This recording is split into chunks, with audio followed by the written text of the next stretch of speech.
ابھے کمار صاحب سے درخواست کر رہا ہوں کہ بہت مختصر، چونکہ باہر موسم خراب ہو رہا ہے اور ہم تمام صحافیوں کو اپنے اپنے کام پہ نکلنا بھی ہے. آپ کے مقالے کا عنوان ہے اردو صحافت کے مسائل. جو مسائل ہیں ان دنوں اردو صحافت پہ، وہ ابھے کمار صاحب ہم سب سے روشناس کریں گے. اردو صحافت سے میرا جو تعلق ہے وہ تقریباً 20 سال پرانا ہے جی. تو میں نے اردو اخبار کو بہت قریب سے دیکھا ہے. بعد میں انگریزی اخبار میں بھی میں نے کام کیا اور پھر اعلیٰ تعلیم کے لیے میں JNU چلا گیا. تو مجھے جو ٹاپک دیا گیا ہے کہ اس کی اردو صحافت کے درپیش مسائل کیا ہیں، کیا کیا چیلنجز ہیں ان کے سامنے، تو میں اپنی بات آپ کے سامنے رکھنا چاہتا ہوں. حالانکہ میں نے مقالہ لکھ لیا ہے لیکن میں آپ لوگوں سے ایسے ہی گفتگو کروں گا. سب سے پہلی بات میں اپنے ذاتی تجربے سے ایک بات یہاں کہنا چاہوں گا کہ JNU میں MPhil اور PhD کرنے سے پہلے ہسٹری سینٹر میں شعبہ تاریخ میں سیمینار پیپر لکھنے کا ایک سلسلہ ہوتا ہے تاکہ آپ کو آگے کیسے PhD کرنی ہے کچھ آپ کو اس کے بارے میں تجربہ حاصل ہو جائے. تو MPhil کے دوران میں نے ایک ٹاپک لیا کہ اردو اخباروں کا رد عمل بابری مسجد رام ٹیمپل کے دوران کیا تھا. اس تنازع کے اوپر اردو اخبار نے کیسے صحافت کی. میں 4 اخبار کو، قومی آواز، صحافت، راشٹریہ سہارا اور ایک کوئی اور اخبار تھا، یہ چاروں اخباروں کا میں نے تقابلی اس کا میں نے مطالعہ کیا اور میں نے پایا کہ جہاں پر انگریزی اخبار اور ہندی اخبار فرقہ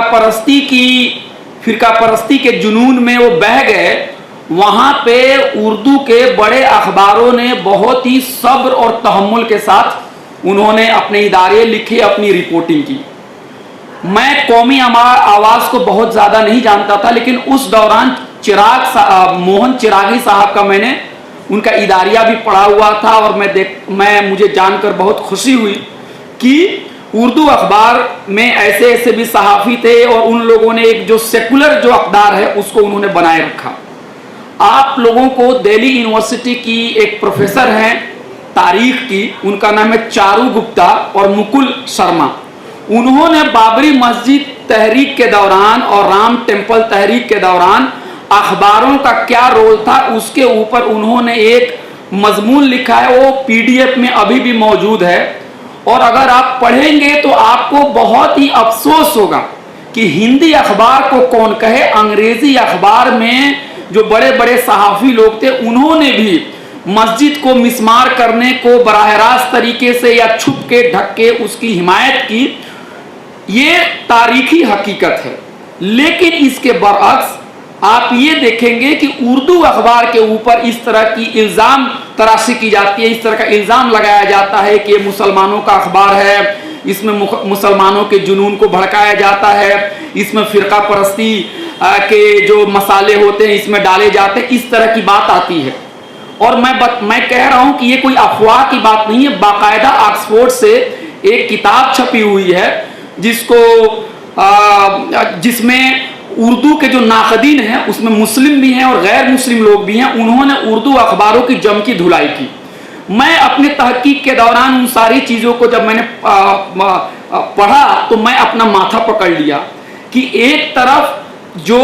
حقیقت یہ ہے کہ اردو اخبار جو ہے سیکولرزم، فرقہ وارانہ ہم آہنگی، مشترکہ تہذیب، اس کے ایسے اصول کو آگے بڑھا رہا ہے اور ایک دوسری طرف میڈیا کے اندر میں یہ افواہ پھیلائی جا رہی ہے، لوگوں میں اس طرح کے تاثرات پیدا کیے جا رہے ہیں کہ اردو اخبار جو ہے وہ جذباتیت سے کام لیتا ہے، اردو اخبار کا کوئی معیار نہیں ہوتا ہے، اردو اخبار کے اندر میں مغربی ایشیا اور خلیج کے ملکوں کی خبریں زیادہ ہوتی ہے، اس طرح کی چیزیں افواہ پھیلائی جاتی ہے. تو جو میرا پہلا یہاں پہ یہ ہے، جو میرا پہلا ہائپوتھیسس ہے جو میں یہاں کہنا چاہتا ہوں کہ جس طرح سے مسلمانوں کو ادرین کیا جاتا ہے، ان کو غیر ثابت کرنے کی کوشش کی جاتی ہے، وہی مسلمان جو اس ملک میں ہزاروں سال سے رہ رہے ہیں، جنہوں نے یہاں کی معیشت کے لیے